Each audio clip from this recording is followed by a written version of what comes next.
hard not to notice that the number of Americans regularly attending worship services has been declining, while the number of Americans not associating with any religion has been growing. I was going to show you a graph, but apparently we're stuck on this slide. Is it not going? The Pew Research Center out of Washington, D.C. Has produced a graph, and the top line of the graph, the red line of it, reveals that in 2007, 78% of Americans identified themselves as Christians. But the number's been dropping, so that by the year 2021, only 63% of Americans identify themselves as Christians. I wonder what it is today, post-pandemic. At the same time, according to the surveys, the middle line would show us, if we had the graph, that the percentage of Americans identifying themselves as nuns, okay, not N-U-N-S, with the habits, not nuns that way, but nuns as in the sense they consider themselves atheists or agnostics or not associating with any religion at all. That number, friends, has grown from 16% in 2007 to 29% in 2021. And again, given the trends, I would imagine that percentage is even greater today. Well, I feel confident in saying that there are several factors in influencing this movement away from the Christian faith and towards having a, religion-free mindset in our country. And among the biggest influencers, I think, are Richard Dawkins' book, The God Delusion, Christopher Hitchens' book, God is Not Great, and Sam Harris's letter to a Christian nation. Atheists and agnostics and other nuns have become more vocal than ever. They're appearing on talk shows. They're constantly, hitting the social medias. And unfortunately, many of them have landed, and through landing these positions as college professors, they have landed in positions where they're very influential. Most of us, I think, know people. We know people who have been persuaded to believe that modern science has successfully disproven the existence of God. But has that really happened? Has modern science really disproven the existence of God? I certainly do not think so. In fact, I've come to just the opposite conclusion. And instead of giving us less reasons to believe that God exists, I think you're going to find this morning that modern science has actually given us more reasons to believe that God exists. This morning, I hope to do several things with my message. For those of you who are here who already believe in God, I hope to do two things. I hope this message will encourage you and strengthen you in your faith relationship with the Lord. And then second, if you're already a believer, I want to use this sermon hopefully to arm you with answers that you can share with others when they ask you why you believe in God. We're told in 1 Peter, we should be able to give an answer to anybody who asks us why we believe what we believe. For those of you here today who don't believe in God right now, or kind of are on the bubble, you aren't sure which direction, whether you're going to go towards faith or no religion, which makes the most sense, I'm hoping that you will become convinced today that choosing to believe in God makes sense. And in fact, it's a very reasonable decision, that you don't have to check your brains at the door to become a Christian. Now again, I'm not going to make promises this morning that I can't deliver on. So I'm not going to say to you that I'm going to be giving you, undeniable, rock-solid proof this morning of God's existence. And I want you to understand this here at the start of this message, that I'm not going to be referencing the Bible as much as I normally do in my morning messages. It's not that the Bible doesn't have a whole lot to say about God's existing. It does. But here's the deal. Using the argument, the Bible says it, I believe it, and that settles it, is not likely to have much of an impact on people who religiously identify themselves with the nuns. In fact, using that the Bible says, I believe it, that settles it, argument with somebody who at present identifies themselves among the nuns. If they are genuinely seeking evidence of God's existence, it'll probably just leave them very frustrated. So by design this morning, I want you to understand, I'm going to be giving you some reasons outside of those found in the Bible for believing in God. What I'm going to do is I'm going to give you 5 indicators which point to God's existing.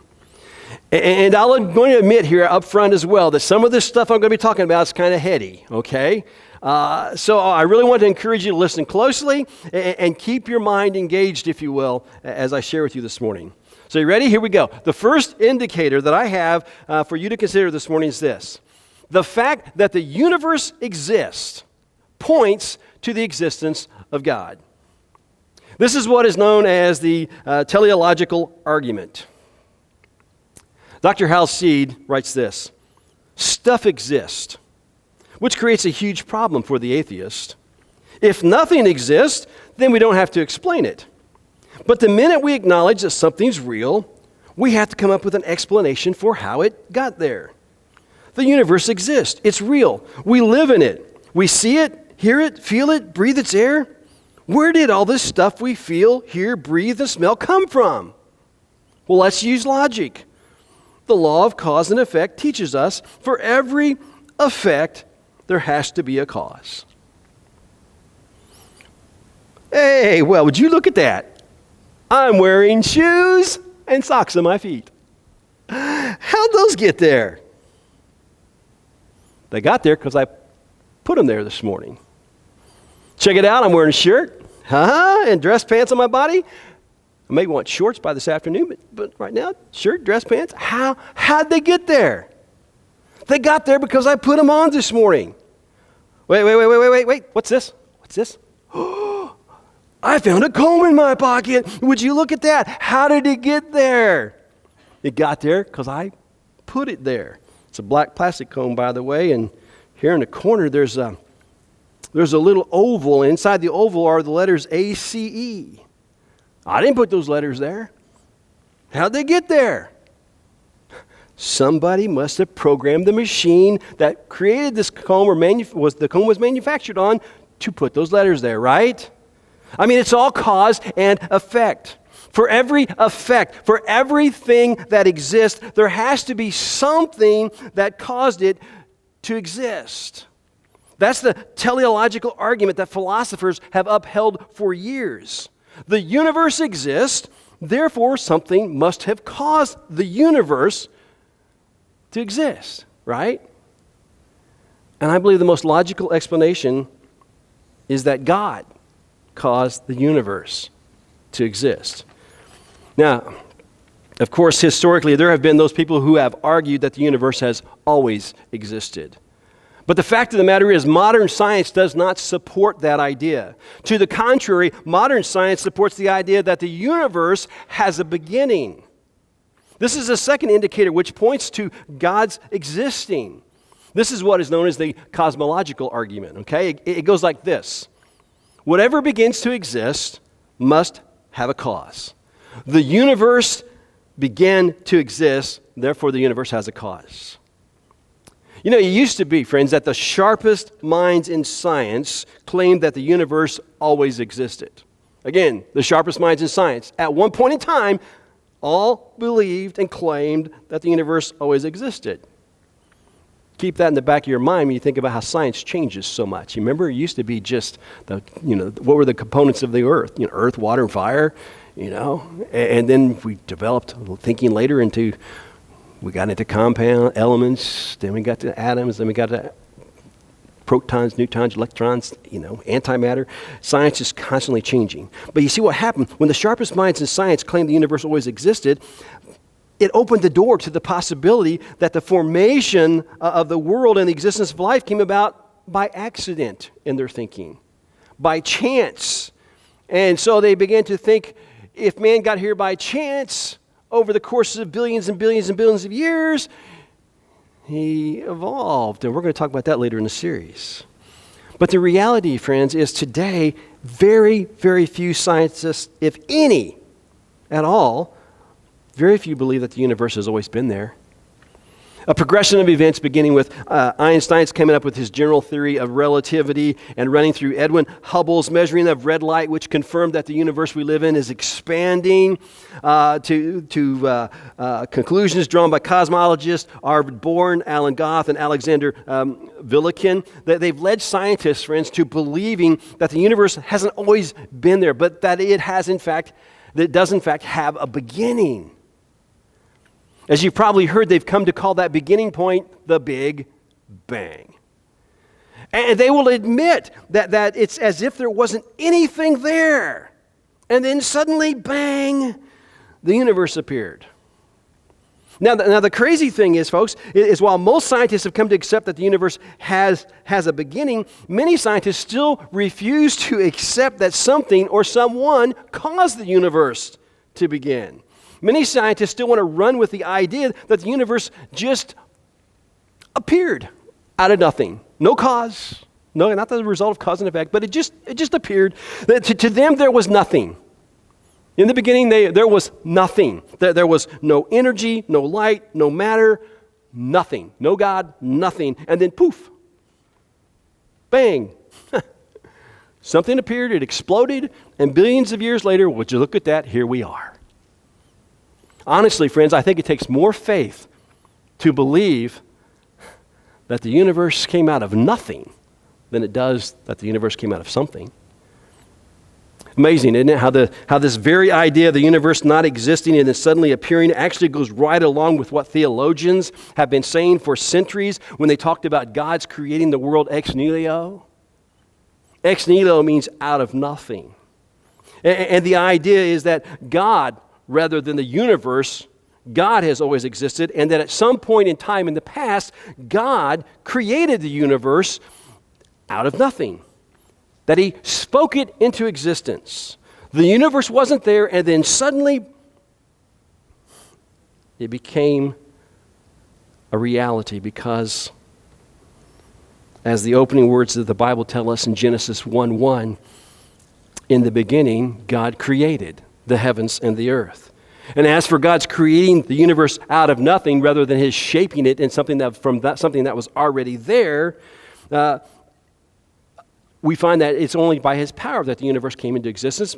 Hebrews 11 verse 3 says this, "By faith we understand that the world has been created by the Word of God, so that what is seen has not been made out of things that are visible."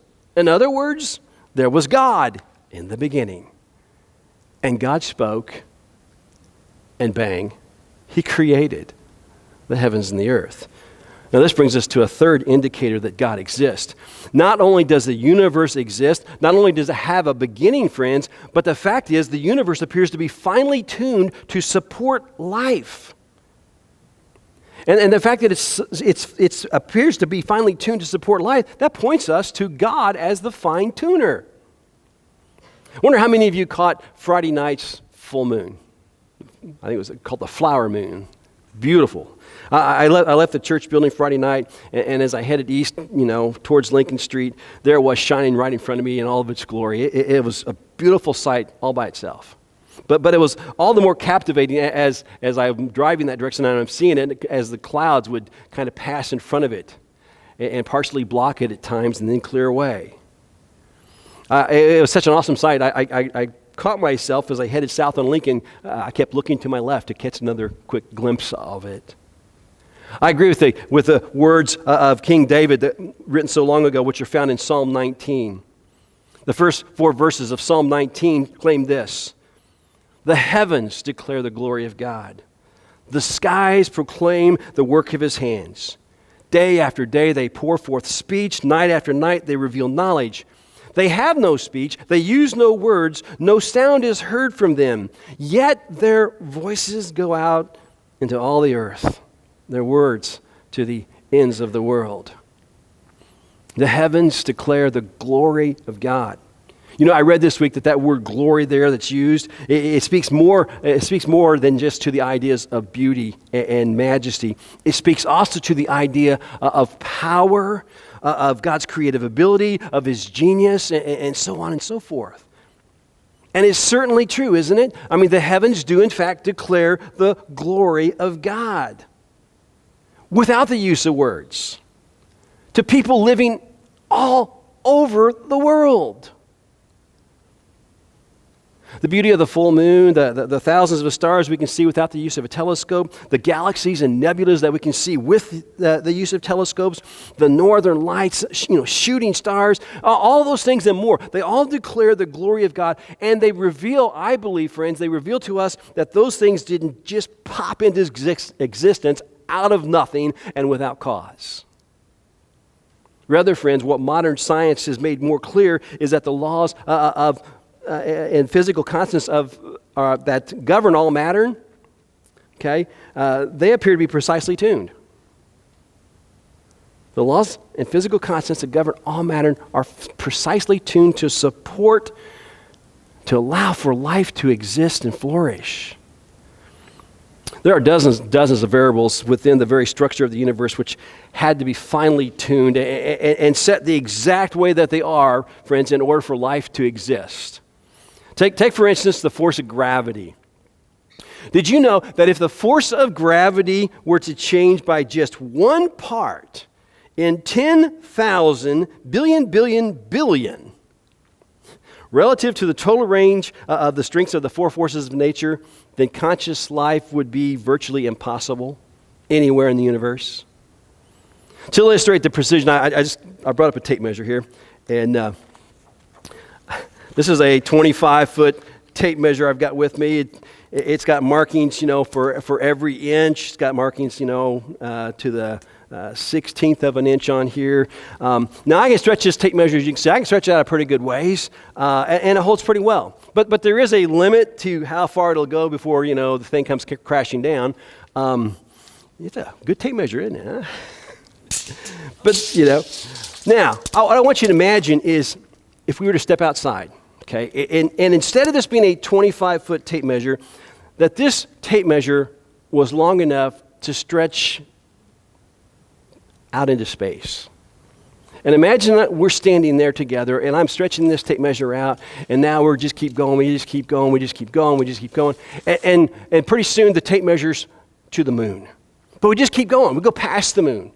And we just keep going, and we keep going. And next thing you know, the tape measure has extended itself beyond the Milky Way. And then we just keep going, and we keep going, and we keep going, till we reach the end of the known universe. Now, imagine that somewhere on that ruler, with all those inches, the billions and billions and billions of inches, that somewhere on that ruler we had put a mark to represent the strength of gravity. Now, imagine if we were to move that mark 1 inch in either direction, a ruler that long, 1 inch, you think of how minimal, how teeny tiny of a bit of movement that would be. But if we were to do that, what would happen, friends, is life as we know it would cease to exist. How about this? If the explosion of the Big Bang had differed in strength by as little as 1 part in 10 to the 60th power, that's a 1 followed by 60 zeros, life as we know it would not be possible. What about this? The mass of a neutron of hydrogen that's converted to energy during nuclear fusion is 0.007. If it were 0.006, the whole universe would be hydrogen, and there'd be no life. If it were 0.008, there would be no hydrogen at all, and therefore there would be no life. The precise orbit of the Earth, its distance from the sun, the existence of the moon that keeps the Earth tilted on its axis at 23.5 degrees, and many, many, many other things had to take place precisely so that life as we know it could exist. The minutest change, and there's no life. Sean McDowell shares that Oxford physicist Roger Penrose concluded that if we combined all of the laws that must be fine-tuned, we couldn't even write that number in full, since it would require more zeros than the number of elementary particles in the universe. As the preciseness of things that just had to be so for life to exist became clear to atheist cosmologist Fred Hoyle, he said, and I quote, "It looks like a super intellect has monkeyed with the physics." Again, an atheist cosmologist said that. Dr. Paul Davies, one of the leading physicists and cosmologists of our day, who doesn't claim to have a personal faith in God, he puts the precision of the universe that he's observed this way, and I quote, "I cannot believe that our existence in this universe is a mere quirk of fate. We are truly meant to be here." And again, that's coming from someone who doesn't even profess faith in God. It's no wonder why Anthony Flew, who was one of the most prominent atheists in the 20th century, it's no wonder he changed his mind and he rejected his atheism at the age of 81. He said at that point in his life, "I now believe that the universe was brought into existence by an infinite intelligence." An infinite intelligence. Who possesses such a thing? Only God, friends. Only God. The existence of the universe, the fact that it's got a beginning, the way it's so precisely tuned and designed to sustain life, all these things point to the existence of God. Now, perhaps I think more than ever, we understand the powerful truth of the words that Paul wrote to Christians in Rome concerning unbelievers. Found in chapter 1, verse 20, this is what Paul wrote. Paul wrote, "For since the creation of the world, God's invisible qualities, his eternal power and divine nature have been clearly seen, being understood from what's been made, so that people are without excuse." Today, more than ever, we've got those evidences that the things that are there point to something greater than chance. Now, let's consider something beyond the physical universe. The fact that all people have a sense of morality points to God as the moral lawgiver. C.S. Lewis comments on this in the opening section of his classic book, Mere Christianity. He writes, "Whenever you find a man who says he doesn't believe in a real right and wrong, you'll find the same man going back on that a moment later. He may break his promise to you, but if you try breaking one to him, he'll be complaining, 'Hey, that's not fair. That's not right.' It seems then," he writes, "we're forced to believe in a real right and wrong. People may be sometimes mistaken about them, just as people sometimes get their sums wrong. But they're not a matter of mere taste and opinion any more than a multiplication table." Lewis surely right about that. I mean, while some truth may be relative, for instance, take the matter of your favorite morning drink. Maybe for you, your favorite morning drink is a cup of coffee. My favorite morning drink is not a cup of coffee, it's chocolate milk. Now, any other time of the day, though, I will tell you that I'd much rather drink Pepsi than coffee. In the sense of personal preference, no, I'm going to pass the temptation. I'll save that for next week because I think I'm going to use it again next week. But in the sense of personal preference, I guess you could say, what's true for you may not be true for me when it comes to opinions. But the reality is, okay, we know, don't we, that for many truths hold true for every person. 1 + 1 always in math equals 2. If your teacher asks you to provide the answer to the question, what's 30 divided by 6 on a math quiz, you can give any answer you want, but there's only one answer that's right. 30 divided by 6 is always 5. What Lewis said is true. There is, you see, a right and a wrong. And that holds true not only for math problems, friends, but it holds true for morality. Basic morality is not a mere matter of personal opinion. Now, some people will argue that our moral sense is created by our culture, and that's partially true in some things. I mean, in some states, you should feel guilty driving over 65 on the interstate. In other states, you can go 80 with no sense of guilt at all. And yet, don't we know that even though some things may be culturally acceptable and encouraged, don't we know that even then some of them are still wrong? I mean, consider Adolf Hitler. His, quote, final solution, unquote, to eliminate the Jewish race, it may have been embraced, friends, by the entire Nazi party. Yet we all agree, don't we, that the world was morally justified in condemning those actions that the Nazis were taking, even though they were accepted within their culture and within their own laws? In some cultures, it's acceptable to rape and murder and traffic people in slavery. But we would all agree, wouldn't we, that those things are wrong in spite of their being culturally accepted by some radical groups? You see, we understand that there's a higher morality than the moralities individuals and cultures hold.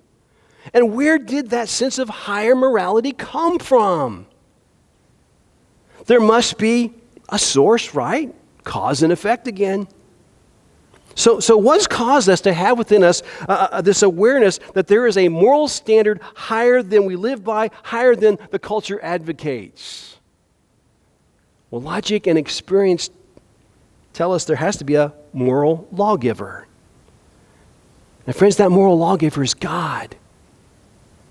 This is something that the Apostle Paul makes clear in Romans chapter 2, verse 15, where he writes how people show that the requirements of the law are written on their hearts, their consciences also bearing witness, and their thoughts sometimes accusing them and at other times defending them. Now, there are a lot of other indicators which point to the existence of God we're not going to get into this morning. There is one more, however, I want to mention before wrapping things up. When, as a Christian, you find yourself in a position where you're offering evidence of God's existence to somebody who's asking about it, I encourage you to share with them these indicators I've already mentioned, but I encourage you not to do that to the exclusion of your personal testimony. Sharing with others how God has worked in your life, friends, is a powerful witness.